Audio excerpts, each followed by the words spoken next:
بسم اللہ الرحمن الرحیم۔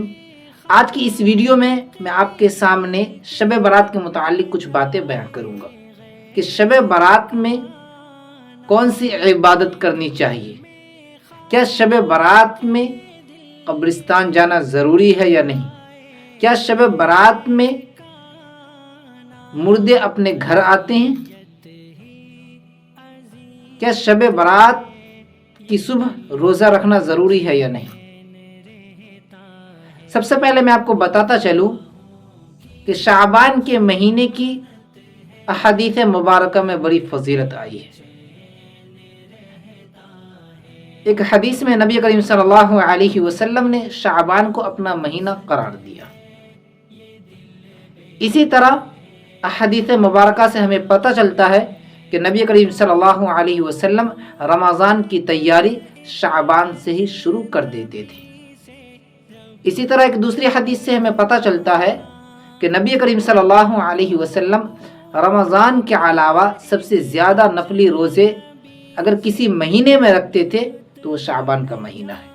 اسی طرح شعبان کی 15ویں شب اللہ تبارک و تعالیٰ کے یہاں بندوں کے نامہ اعمال پیش کیے جاتے ہیں۔ حضرت علی رضی اللہ عنہ فرماتے ہیں کہ نبی کریم صلی اللہ علیہ وسلم نے ارشاد فرمایا کہ شعبان کی 15ویں شب جب آئے تو اس میں عبادت کرو اور صبح ہو کر روزہ رکھو، اور سورج غروب ہونے سے لے کر طلوع فجر تک اللہ تبارک و تعالیٰ آسمان دنیا پر نزول فرماتے ہیں،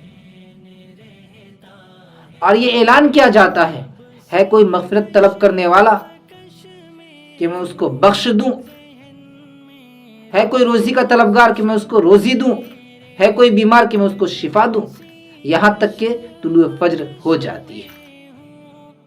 اس رات بندوں کو خوب عبادت کرنی چاہیے، لیکن اس رات میں کون سی عبادت کرنی چاہیے، عبادت کرنے کا طریقہ کیا ہے، حدیث میں اس کا ذکر نہیں، قرآن میں اس کا ذکر نہیں، صحابہ کرام کے اعمال میں اس کا کوئی ذکر نہیں۔ بلکہ جو عبادت بھی آپ کو کرنے کا دل کرے، جو ذکر بھی آپ کو کرنے کا دل کرے، آپ اس رات کریے۔ لیکن اس کے ساتھ ساتھ یہ بھی یاد رکھیے کہ آج کل سب لوگ ہر علاقے میں جامع مسجد میں یا علاقے کی مسجد میں جمع ہو جاتے ہیں اور تھوڑی عبادت کرتے ہیں اور زیادہ گپ شپ کرتے ہیں۔ ایسا بالکل مت کریے۔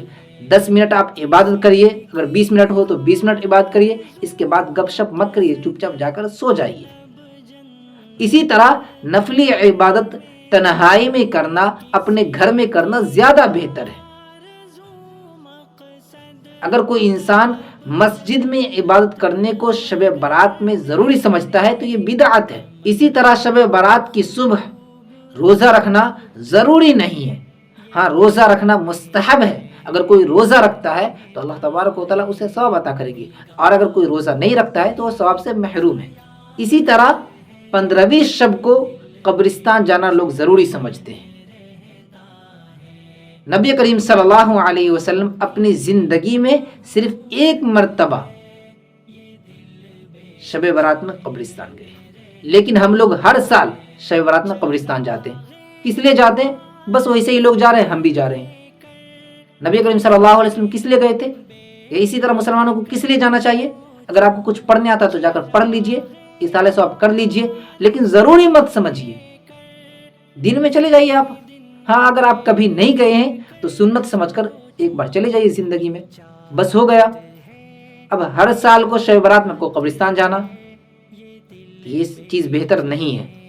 اسی طرح اس رات مردے اپنے گھر آتے ہیں، اسی طرح اس رات فاتحہ کرنا ضروری ہے، اس کی شریعت میں کوئی اصل نہیں ہے۔ یاد رکھیے نبی کریم صلی اللہ علیہ وسلم نے فرمایا من احدث فی امرنا ھذا ما لیس منہ فہو رد، کہ جن چیزوں کے متعلق میرا کوئی حکم نہ ہو تو اس کو رد کر دیا جائے، یعنی اس کو ہٹا دیا جائے، اس کو شریعت سے نہ جوڑی جائے۔ یاد رکھیے حدیث مبارک کو نبی کریم صلی اللہ علیہ وسلم کے منشا کے مطابق، نبی کریم صلی اللہ علیہ وسلم کے طریقے کے مطابق، صحابہ کرام کے طریقے کے مطابق اگر ہم اس پر عمل کریں گے تو یہ سنت ہے۔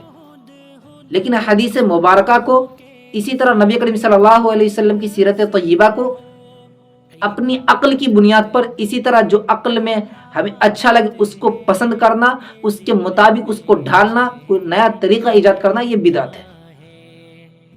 اور آج شب برات کے نام پر بہت زیادہ بدعت ہم لوگ کرتے ہیں۔ خلاصہ کلام یہ ہے کہ اس رات آپ کو جو عبادت کرنے کا دل کرے عبادت کریے۔ اگر آپ کے پاس زیادہ وقت ہے، آپ زیادہ عبادت کرنا چاہتے ہیں تو صلاۃ التسبیح کی نماز پڑھ لیجئے۔ اس کی بڑی فضیلت احادیث میں، نبی کریم صلی اللہ علیہ وسلم نے اپنے چچا حضرت عباس رضی اللہ عنہ کو یہ نماز پڑھنا سکھایا۔ اس نماز کو پڑھنے سے اللہ تبارک و تعالیٰ انسان کے تمام گناہ معاف کر دیتے ہیں، کیونکہ قرآن مجید میں اللہ تبارک و تعالیٰ کا فرمان ہے ان اللہ لا یغفر ان یشرک بہ ویغفر ما دون ذلک لمن یشاء، کہ اللہ تبارک و تعالیٰ شرک کے علاوہ جو بھی گناہ انسان کیے اس کو معاف کر سکتا ہے۔ اور اس رات کو پٹاخے مت چھوڑیے، غیروں کا طریقہ مت اپنائیے۔ جتنی باتیں اس رات کے متعلق احادیث مبارکہ میں ہمیں ملتی ہیں، یہ جو طریقہ صحابہ کرام نے اپنایا اسی طریقے کو ہمیں اپنانا ہے۔ ہمیں غیروں کا طریقہ یا اسی طرح جو دماغ میں آئے وہ عمل کریں، ایسا بالکل مت کریے۔ ایسا کریں گے تو بجائے ثواب کے آپ کو گناہ ملے گا۔ اسی طرح اس رات گناہ کرنے سے بچیے، کیونکہ اس رات اللہ تبارک و تعالیٰ کے یہاں بندوں کے نامہ اعمال پیش کیے جاتے ہیں۔